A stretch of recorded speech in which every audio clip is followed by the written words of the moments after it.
জামতুলবাড়ি তিনজন মহিলা তার বর্ডার সাইডে কাজে গেছিল। তারা ঠিক 12-12:30টার সময় বিজলি মারি লেছে গিয়ে তিনজন, একজন এখন মরিয়া গেছে গিয়ে।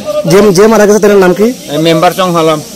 বয়স কত হইব? বয়স হইব তার 47। তারা কি কাজ করছিল তখন? কৃষি কাজ করে। মানে তারা কি চা বাগানে আসলো? জুমে কাজ করে। জুমে কাজ করার সময় বিজলি পড়ছে। তো তিনজন আসলো? তিনজন আছে, একজন মারা গেছে। যে মারা গেছে তার নাম? মেম্বার চং হালাম। আর যারা দুজন উন্ডের তার নাম? একজন চুন্নাই খন আর একজন মিরচং হয়। তো এরপর আপনারা কেমনে বুঝছেন মারা গেছে? মারা গেছে ডাক্তারে দেখছি তো এখন তো মারা গেছে।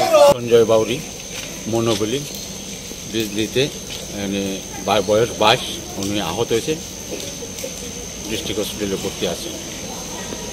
সকাল 7:30টায়, দুপুরে অনুমানিক 1-1:30টায় আমার মেম্বার চং আলাম মৃত্যু হয়েছে। আলাম 45 আহত অবস্থা ডিস্ট্রিক্ট হসপিটাল আছে। নীলচুং আলাম 50 ডিস্ট্রিক্ট হসপিটাল ভর্তি আছে। মর্মাহত ঘটনা, আমি খবর পেয়ে সাথে সাথে আসছি এবং আপনারা সহযোগিতায় তাদেরকে আজকে খবরটা পাওয়া, ধন্যবাদ। সকাল 7:30টায় যে ঘটনাটা ঘটছে সঞ্জয় বাড়ি, ওনার বাড়ি কোন জায়গায়? মনোগুলি।